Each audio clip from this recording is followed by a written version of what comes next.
IVM. What will humans eat in a world ravaged by climate change?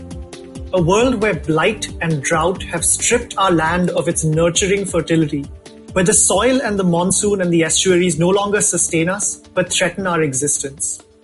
How will we preserve our links to tradition, to the ways we have lived for centuries, when the planet begins to look very different?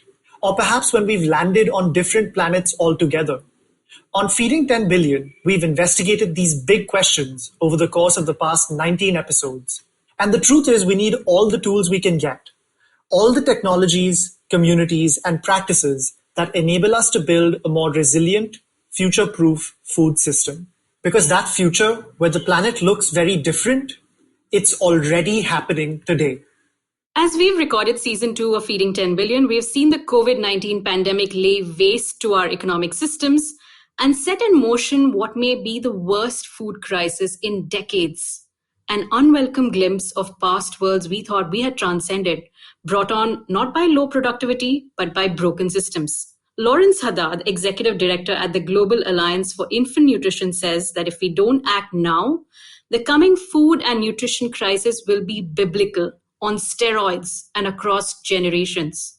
And of course, the people most disproportionately affected by these crises are the poor, the disadvantaged, the vulnerable. Meanwhile, we've had another biblical reminder that the world is indeed being ravaged by climate change. Desert locusts.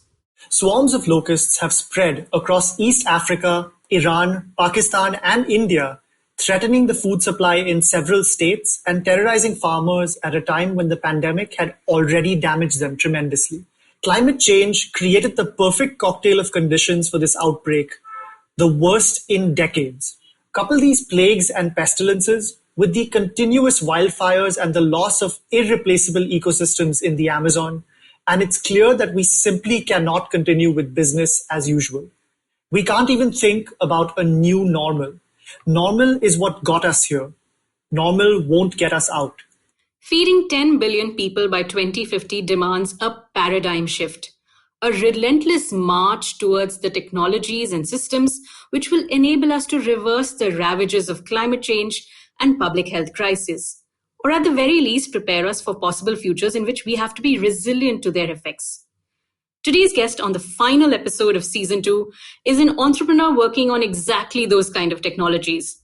And the story of his company, Nature's Find, is as fascinating as any science fiction you've ever read. Years ago, NASA commissioned researchers to go into the harshest environments on Earth to find organisms which could grow in those extreme conditions. These extremophiles could offer clues to what it would look like to feed humans on Mars, or indeed on Earth, if our food supply ever failed. The researchers investigated microbes in the hot acidic springs of Yellowstone National Park, the biggest supervolcano in the world. A company sprang out of that project, and it could be a hugely significant one in our quest to feed the world. Thomas Jonas is CEO and co-founder of Nature's Find, formerly known as Sustainable Bioproducts, a food tech company that developed a breakthrough protein technology. Thomas has deep experience leading and operating in global businesses in industrial manufacturing and branded products. He's a graduate of HEC Paris and currently lives and works in Chicago. I'm Ramya Ramurthy, the communication specialist at the Good Food Institute, India. And I'm Varun Deshpande, Managing Director at the Good Food Institute, India. And you're listening to Feeding 10 Billion. All right, Thomas, firstly, welcome to the show. Hi, Varun. Great to be on the show. Thank you so much. So we're going to start with perhaps the most fascinating aspect of your fascinating company. Could you tell us a little bit about what you discovered in Yellowstone National Park when you did a NASA research project there? So what we discovered is a form of life that was actually unknown until we discovered it. Doesn't mean it wasn't there before. It was probably there for a few thousands of years, and if not longer.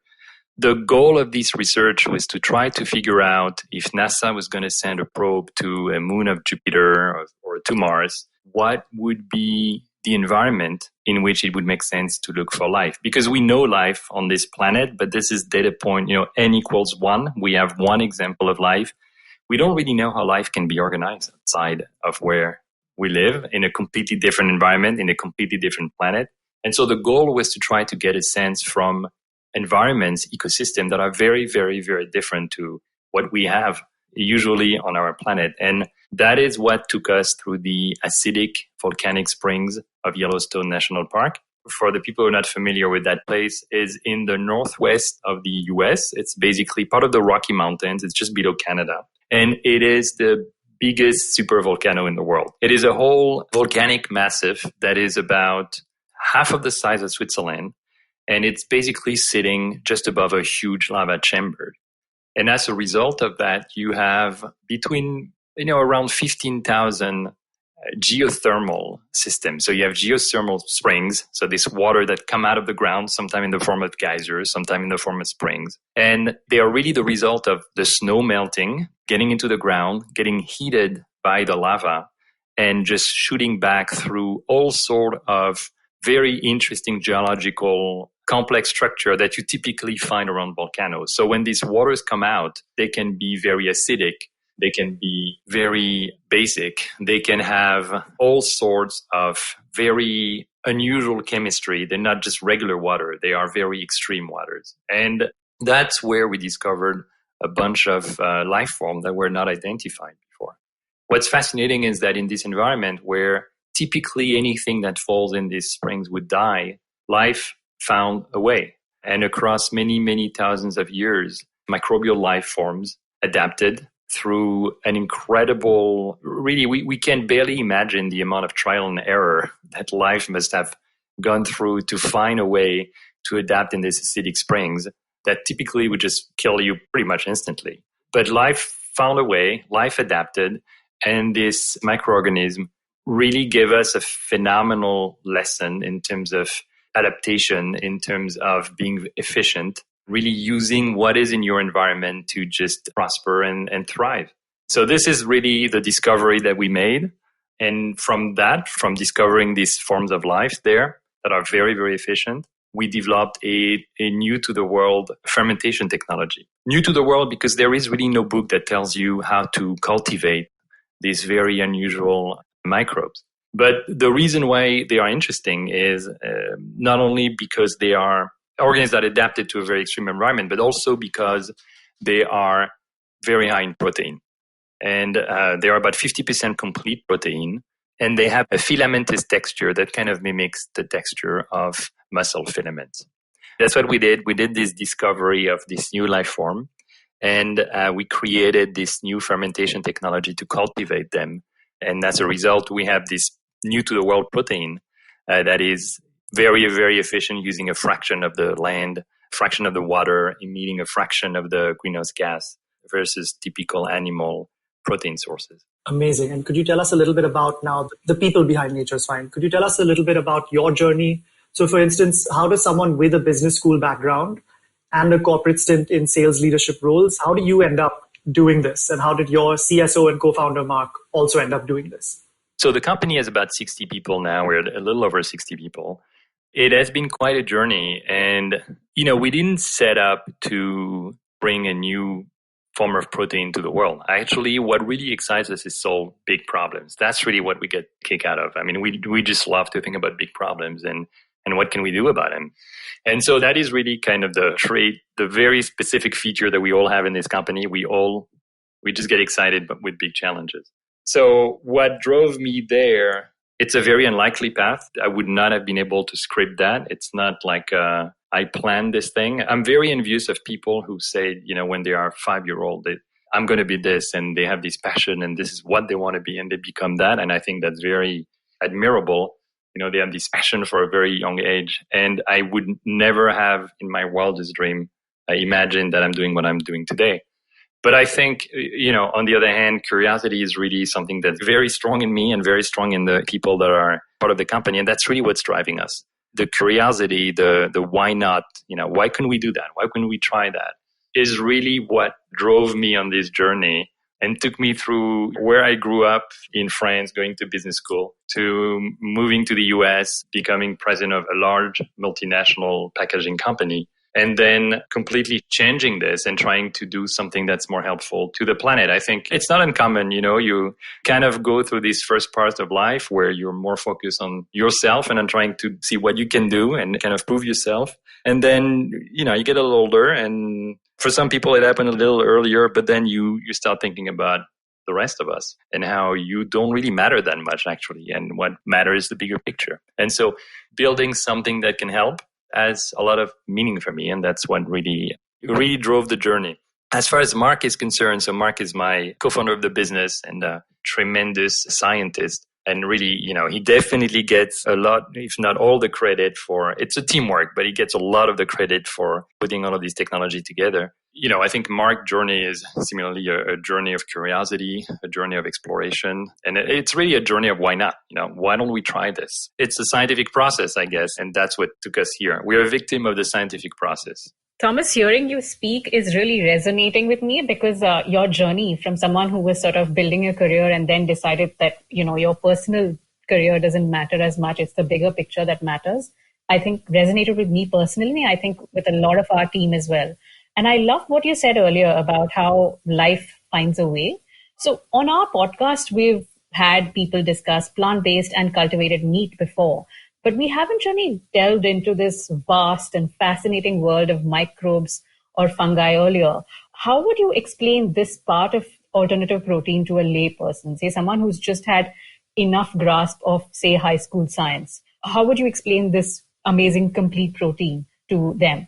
Yeah, that's a really good question. So, because, people talk a lot about protein, about the fact that they need protein, but I'm not sure everyone is really clear as to why and what does it really matter. And so maybe getting back a little bit, don't worry, I'm not going to go back to the origin of time, but just getting back a little bit here, the important part of protein, if you think about a lot of our food, and I'm going to oversimplify a lot here, so please bear with me, but you have all the micronutrients, all the vitamin, all of that, and then you have protein, lipid, and glycid, right? So you can think about protein as the structure, what provides the structure of these organisms that we are, and the lipid and glucid being the energy. So we need this protein to just keep us together. They're absolutely fundamental. And one of the ways to think about this protein that's also important to have in mind is we need to get them from our food around us. So now where can we get that?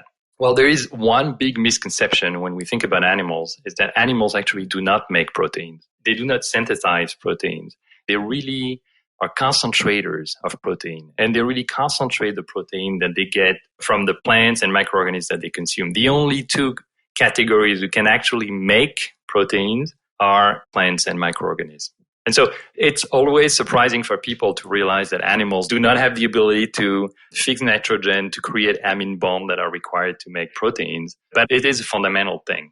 So if you think about the protein crisis, which is really the result of the fact that protein are the part of our food that requires a lot of resources. We need a lot of land to grow animals, or we need a lot of land to even grow plants. We need water. We need a lot of these things. So it's a very resource intense process. And we've been looking at doing that through animals because of their ability to concentrate. But we've also been looking, of course, at using plants. Now, we haven't really been looking so much at microorganisms.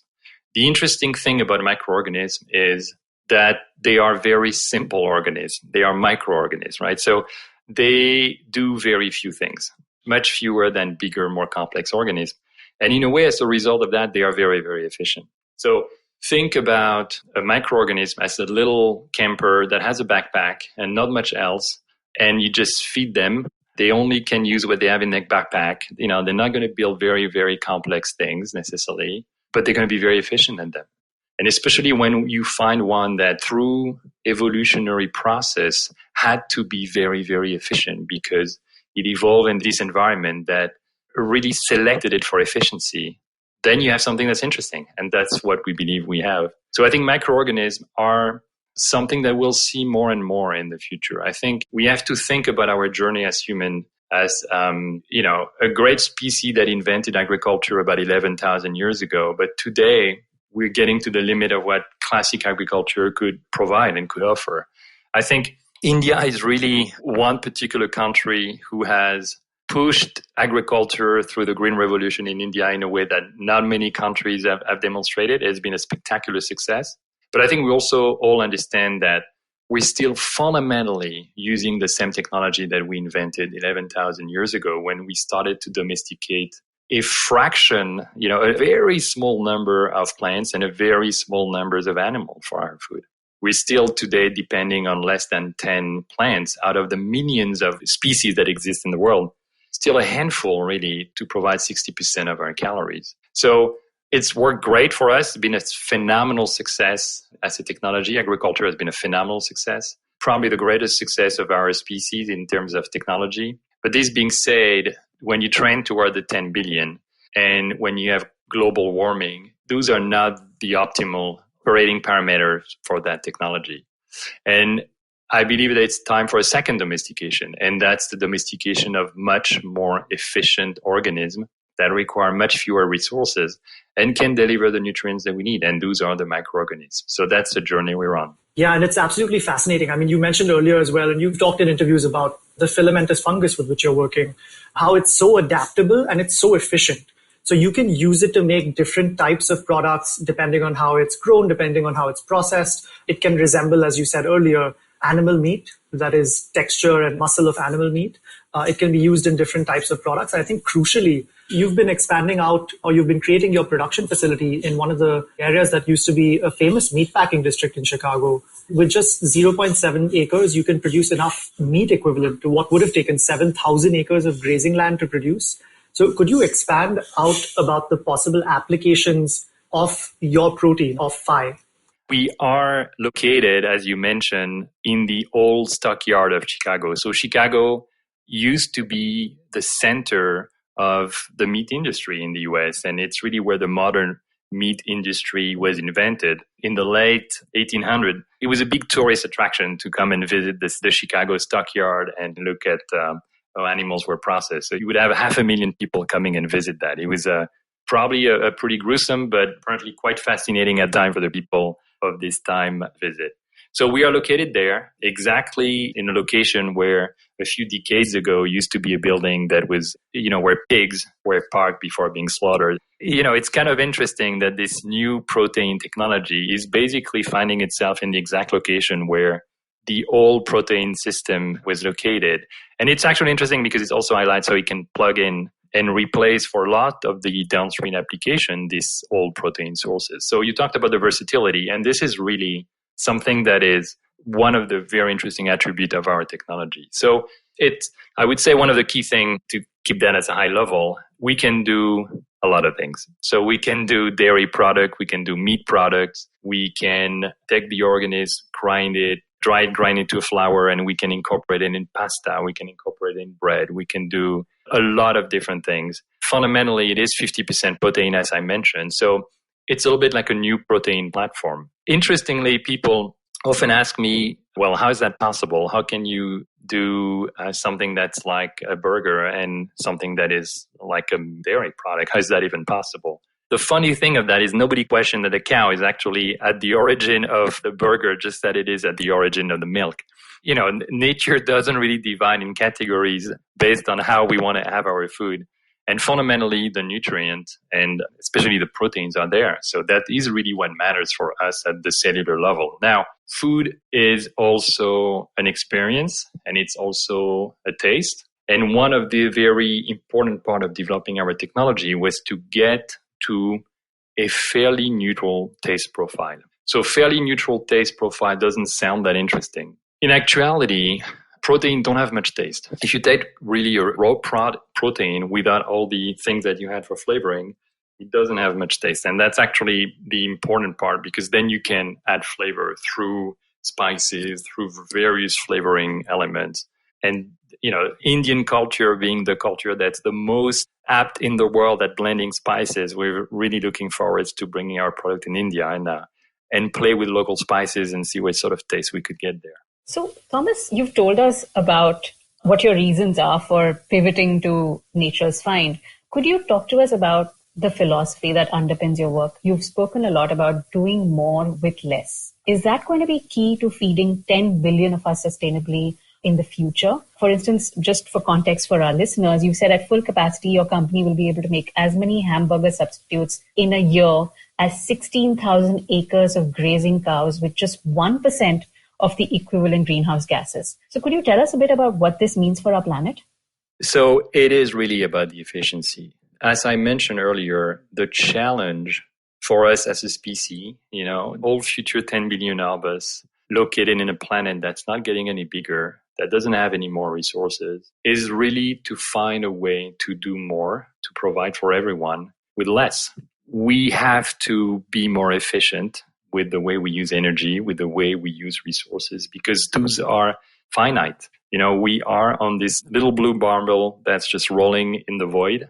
This is our planet. This is where we live. There is no real planet B, at least not for now.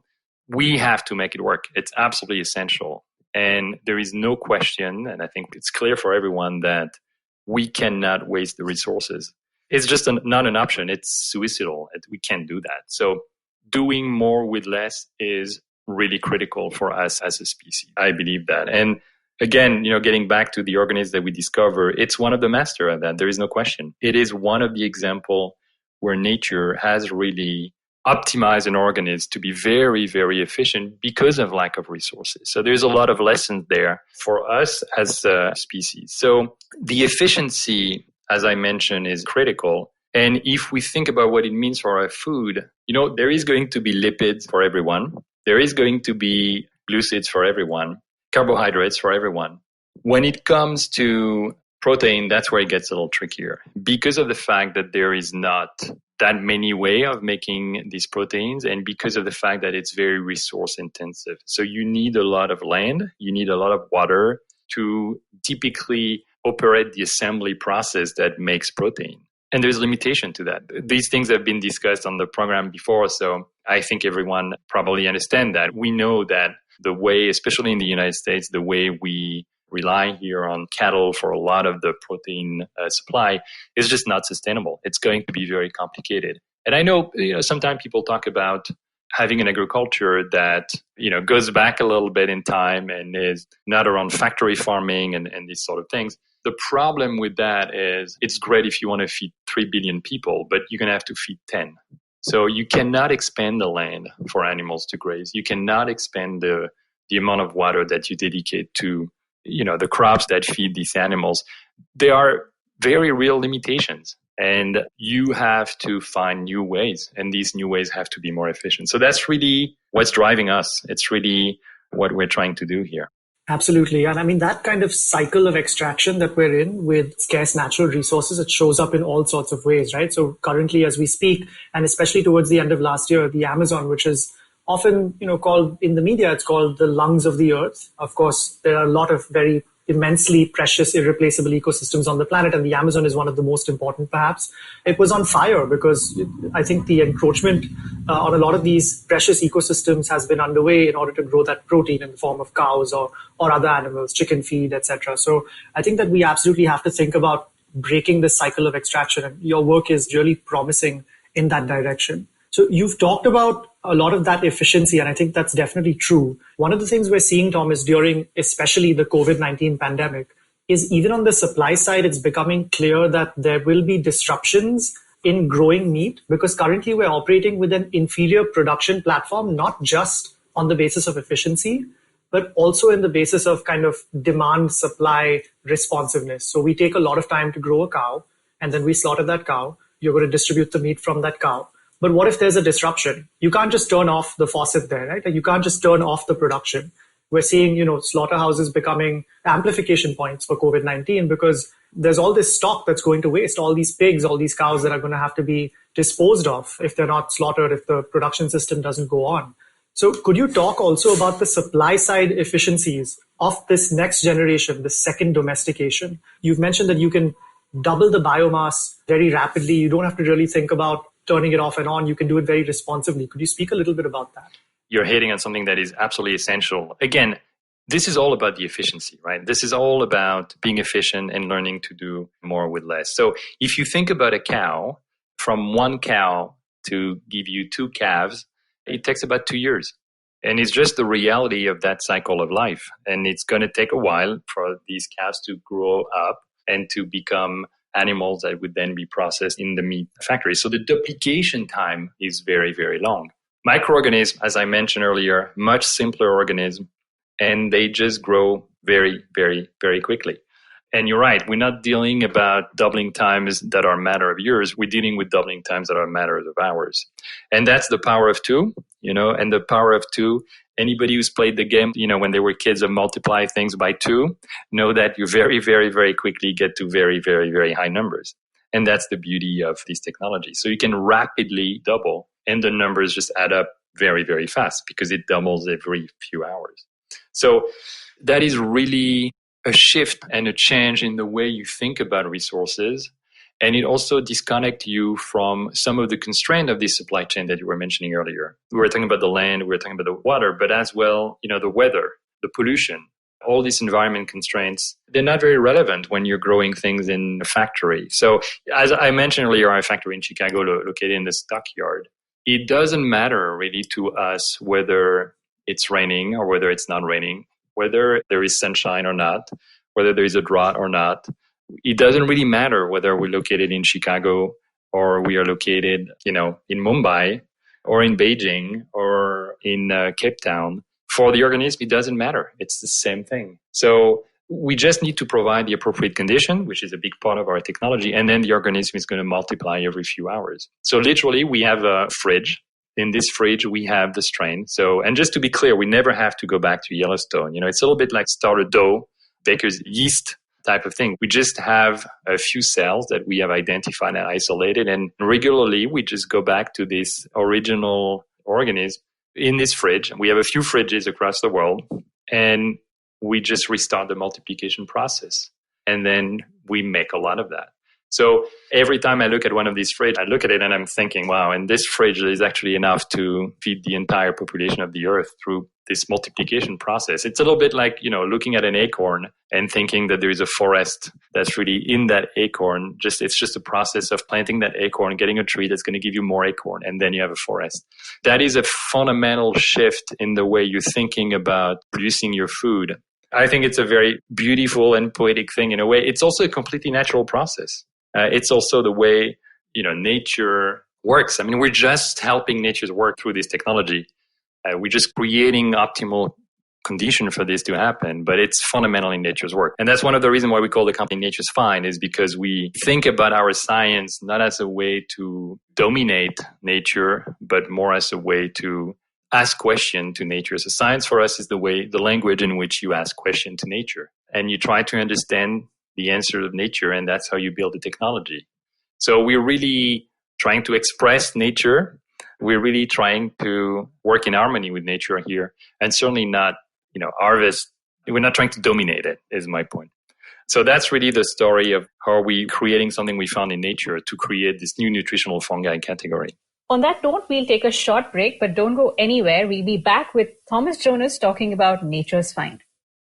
Hello, everybody. Welcome to another amazing week on the IVM Podcast Network. If you're not following us on social media, please do. We're IVM Podcast on Twitter, Facebook, and Instagram. So another really fun week on the network. I don't know if you saw this, but Varun Thakur was on Advertising is Dead. That was a really, really fun episode. Besides that, we've had some great guests all over the place. We had Ram Madhvani on Cyrus Says. We had Saurav Mukherjee, a legend in the finance space. He was on Pesa Vesa. He and Anupam have co-written a book, so definitely do check out that episode and go buy their book too. I mean, that would be another great thing to do. Uncle Pleasit had a really, really cool episode with hosts of our other show, Mr. and Mrs. Binge Watch, Anirudh and Janice. They were talking about celebrity culture and how that's progressed for the last few years. And yeah, it's just been a really, really great week. One episode I do want to shout out. A couple of weeks ago, Pulyabazi did an episode which was just amazing. They were talking about the letters between Mahatma Gandhi and Rabindranath Tagore. Do check those out. Those were really good. But with that, let me get you back to your show. Welcome back to Feeding 10 Billion. Thomas, we've talked about how versatile your product is, and now you have a pilot plant in Chicago, which you're scaling up. Once you grow it, you may partner with food companies which will use it as ingredients to make their own variety of products. Could you tell us a little bit about what will likely be the first products that come out from your microorganisms? So I want to keep a little bit of an element of surprise. I want to be able to surprise you. If I tell you everything right now, you're going to be disappointed. You know what? We don't want it to be just a gift. We want it to be a surprise, right? So we're not going to tell you all the details here. We want to keep a little bit of that. But what I think is, going to be interesting is that we really want to launch on both meat and dairy side. And I think that is really kind of to make a couple of points from the get-go. I think talking about the versatility, what's really interesting is if you think about a lot of what's been happening in the US and in a way a lot of the market has been evolving, our friends in the business, the other companies are very often focused on one particular eating occasion. And where we are maybe a little bit different is because of the versatility of our product, we want to right away provide multiple eating occasions. What we're telling to people who are interested in our product is, hey, if you get this new nutritional fungi category, if you understand what it is, if you understand the environmental impact, if you like what it does for your health, if you like the protein content, then we want to try to offer you opportunities to bring it into your life when you need it and not just when you want one particular dish or one particular format. So we're going to start by coming to the shelf on both meat and dairy. And we are currently in the process of having discussion with retailers on, how we're going to be organizing this, but it's going to happen pretty soon. We're shooting for early next year, so it's very real. And we are very excited about that. But then, of course, once we've done that, there's a lot of other eating opportunities that remain to be covered. Opportunities when you're having protein. And we don't necessarily need to make all of these ourselves, so we'd be okay to partner with a limited amount of brands to do that. So that will be an option as we ramp up the capacity of our production. One thing I want to add actually is that the versatility enables us to go across cuisine and diet. So, it is very important being a US company to be successful in the US and to offer product that match American tastes. This being said, the real challenge for us as a planet and the real impact if we want to fight global warming is to bring solution in places like India and places like China, which have huge population. And the way those populations eat is essential if we want to globally, us as a species, have a chance. And so we're very, very interested as well in developing some products that are completely aligned with the cultural habits, with the taste of these regions of the world. So we'll be working towards bringing a solution specifically for India in a nearby future. As a matter of fact, we've already played in the kitchen and done a few of them. So next time you are in Chicago, I hope we'll have a chance to take you guys as first triers of some of these products.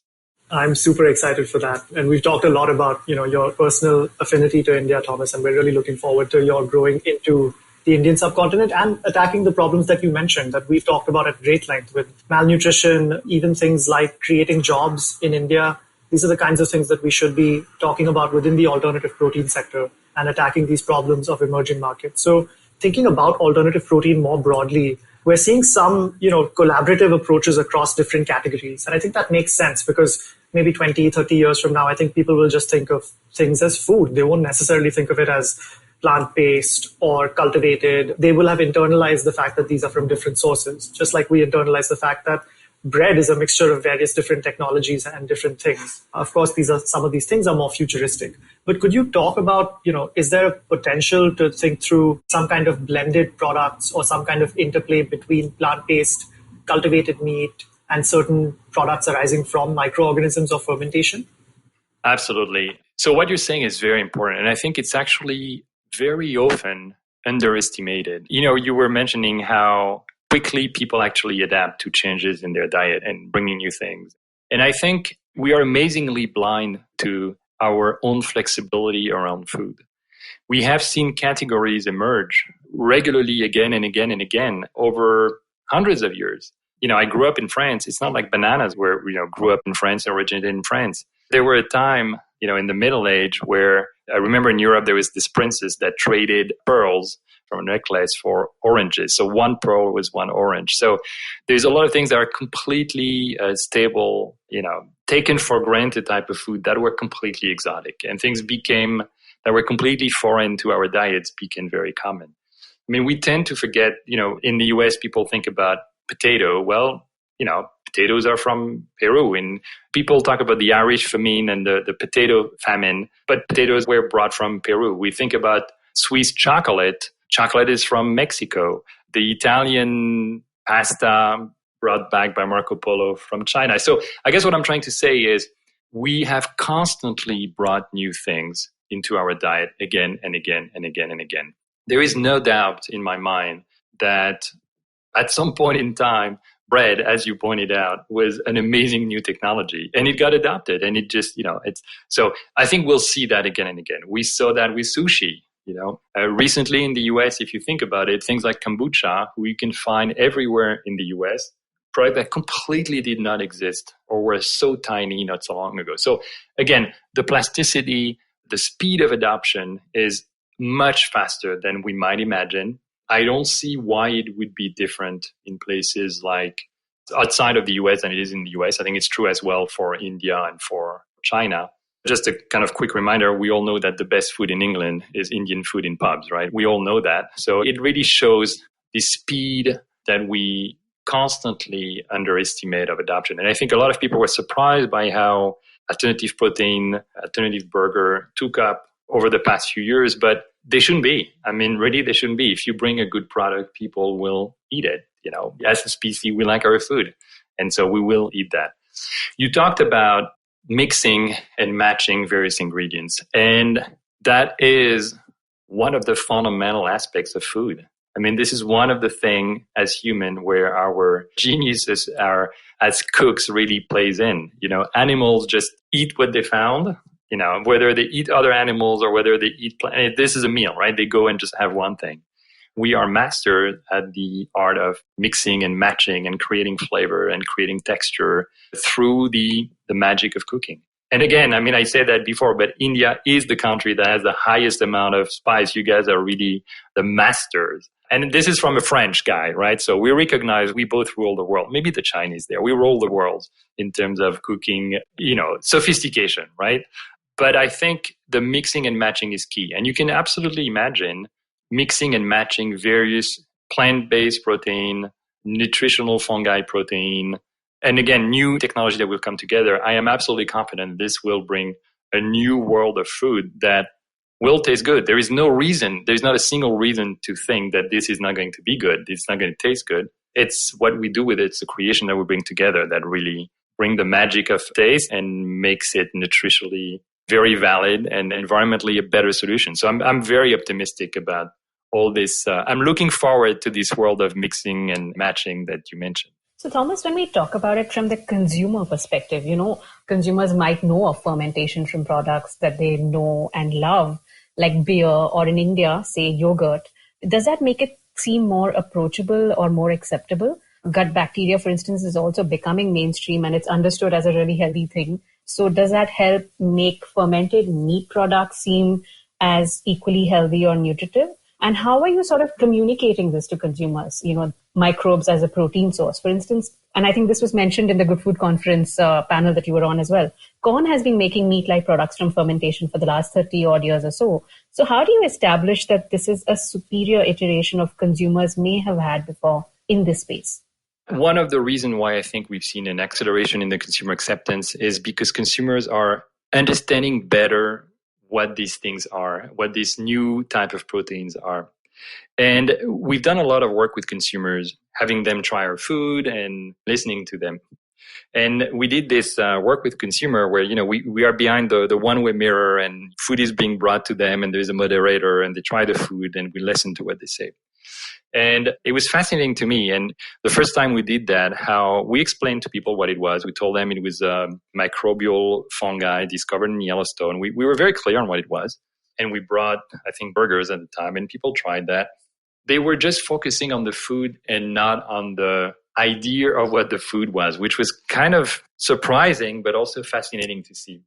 To the point that at the end, I asked the moderator to go back into the room and tell them, hey, you just ate a bunch of microbes. Are you okay with that? And I remember very vividly the answer of that lady who said, well, 5 years ago, maybe I would not have eaten that. But now I get it. It's basically the crossover between kombucha and a plain burger. And I think once consumer have sort of the conceptual stepping stone, and people understand fermentation, people understand that microbes can be really good for you. There are a few bad microbes out there, but a lot of them, and we host many of them in our own body, we know they're important for our health. We know we need them. A lot of these microbes are allied to us. And I think, people really get a sense of that. They understand that. And I think that really helps with the adoption of these new categories. And of course, it has to taste good. So I think if it tastes good, if it brings the functionalities that you need for your life, and if you understand enough of what it is, then I think people are ready to adopt it much faster than I think we anticipated. And in a way, that is really what we've seen with the explosion of plant-based protein across the world. So there is a really interesting pattern here.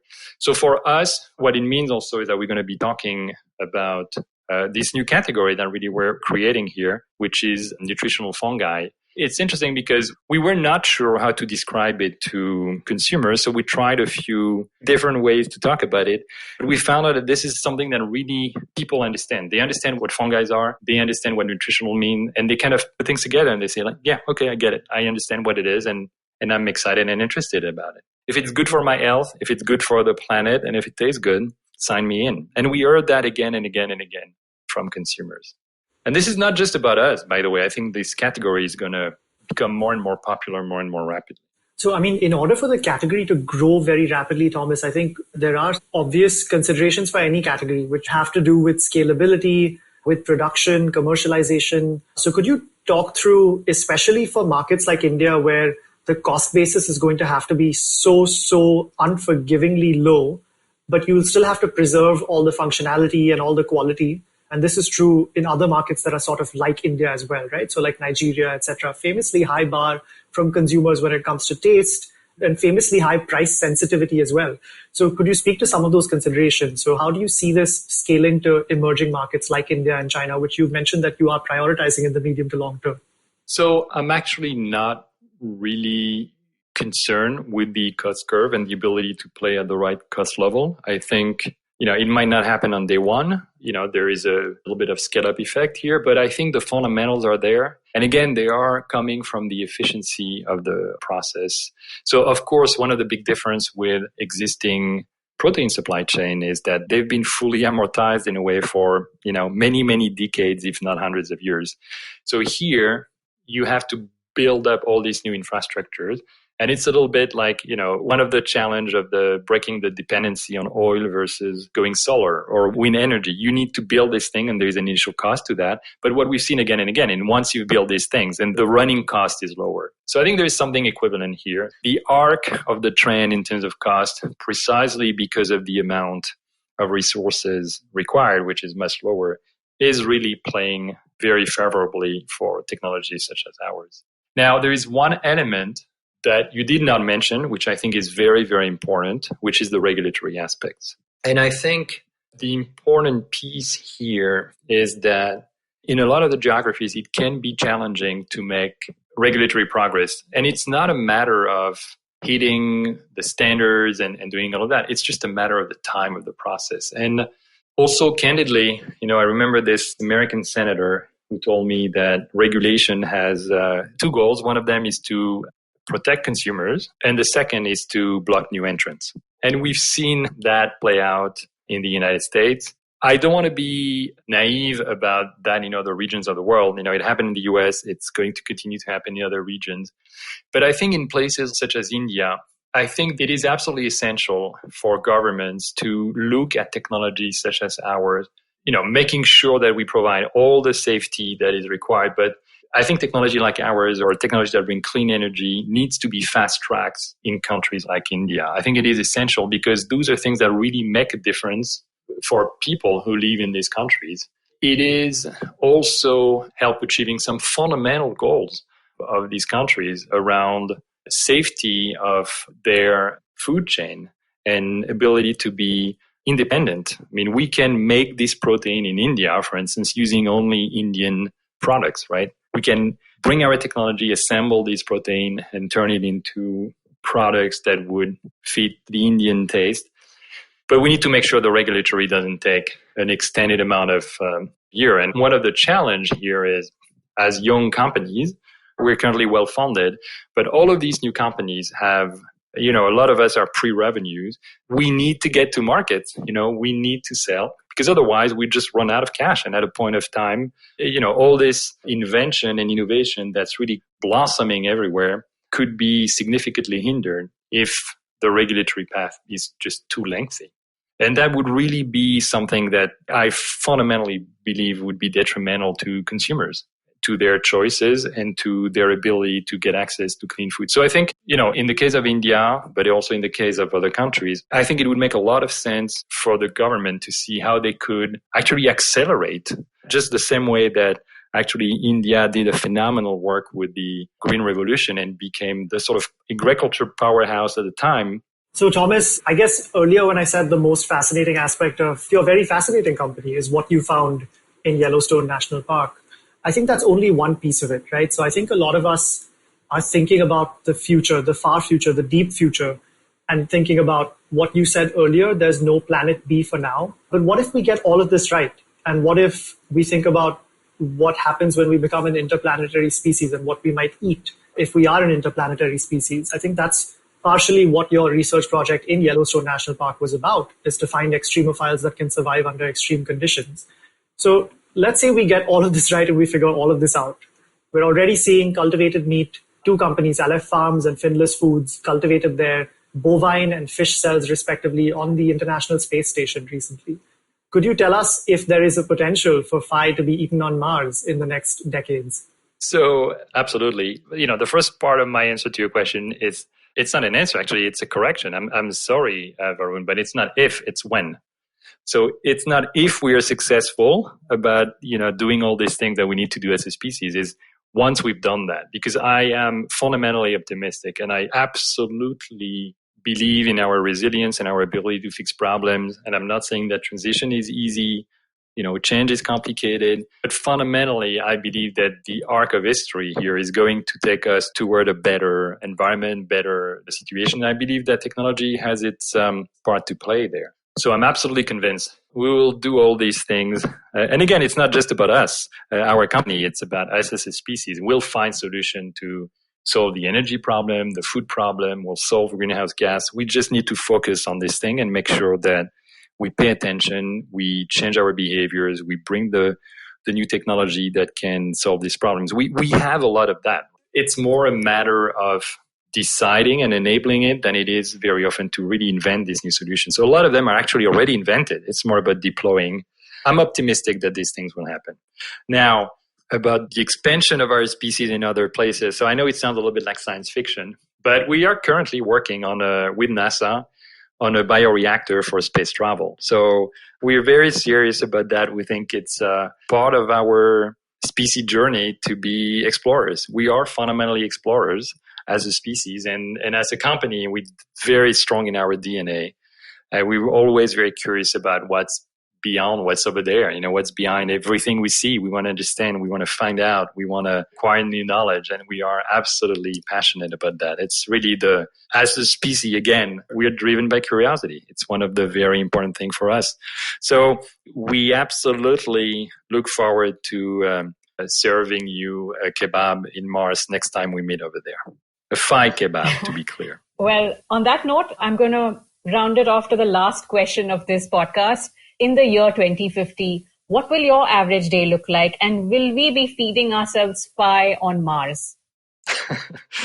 So, let me say that I pride myself to be very careful about making plans that go past 2 years, because I think one of the beauty of things is that it's very difficult to imagine what's going to come your way and how things are going to turn out. This being said, as I mentioned, for my day, I'll probably wake up in a house that's using a fraction of the energy that I need today. I'll find a way to get to work. I hope we'll be out of being confined. I'm confident we'll be out of being confined. So I'll go out to work on a very energy efficient transportation system. And then I'll spend a full day at the office. And I know 2050, I won't be that young, but I'll still be there. I'll still be around. I'll still be working. I'm absolutely planning on that. And we'll continue to build this new solution. I mean, I think we're just starting to stack up the bricks of these new technologies and this new world that is going to emerge. And I'm fascinated and thrilled to be seeing this. I think it's incredibly exciting. And I absolutely think it will be even more exciting in 2050 than it is now, as a matter of fact. Thank you, Thomas. We share your eternal optimism, and it's been a pleasure chatting with you on the show. Same here. Thanks a lot for having me on the show. COVID-19 has been a shock to our collective systems, a visceral message that our planet requires visionary stewardship. The best time to take on that responsibility would have been decades ago. The next best time is right now. Pandemics and climate crises find common causes in our ecological footprint. And nowhere is that link more pronounced than in the industrial animal agriculture system. The developing world has already suffered enough from pandemics, malnutrition, low productivity, and climate crises. If we're going to stave off future crises affecting billions, we can no longer afford inaction or incrementalism. Feeding 10 billion people by 2050, a sixth of whom will be Indian, requires a paradigm shift in the global protein supply. I often say that accelerating the protein transition to a more healthy, sustainable, and just food system is the most important thing I can do with my life. These last months have made it more clear than ever that we need governments, entrepreneurs, scientists, philanthropists, and investors to band together and build that food system.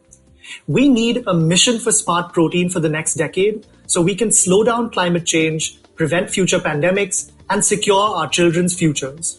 If you'd like to join us in that mission, get in touch. And if you want to start a smart protein company or are interested in learning more about our work or simply want to collaborate, please do reach out.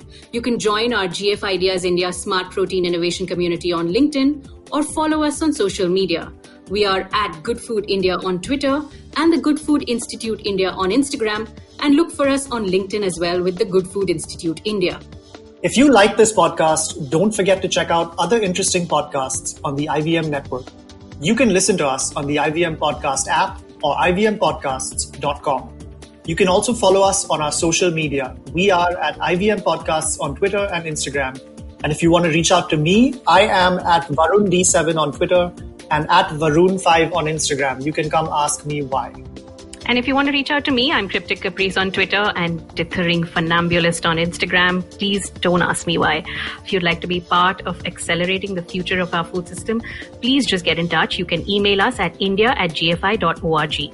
My name is Varun Deshpande, Managing Director at the Good Food Institute India. And I'm Ramya Ramurthy, the Communications Specialist at the Good Food Institute India. And you have been a part of Feeding 10 Billion Season 2.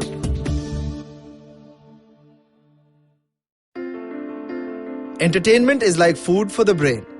It's a window to culture and a great way to understand the world around us. The internet has changed what it means to be an entertainer, creating new storytellers with millions of fans. It has spawned a new breed, the story-sellers, those behind the scenes creating the business for this ecosystem. They work with brands, platforms and channels who are keen to capitalize on an audience hungrier than ever for more stories. I'm Vineet Kanabar, and I have a ringside view to how stories are told and sold.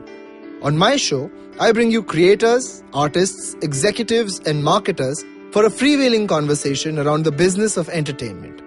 Tune in to Storytellers and Storysellers for personal stories, analysis, and criticism every Thursdays as I talk to the brightest minds telling or selling great stories today.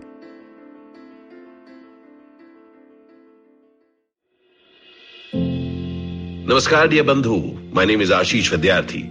These are truly challenging times, and in these times, we need hope. Do take time to listen to my podcast, Begin the Journey. Available on IVM Podcasts, website, app, or wherever you listen to podcasts.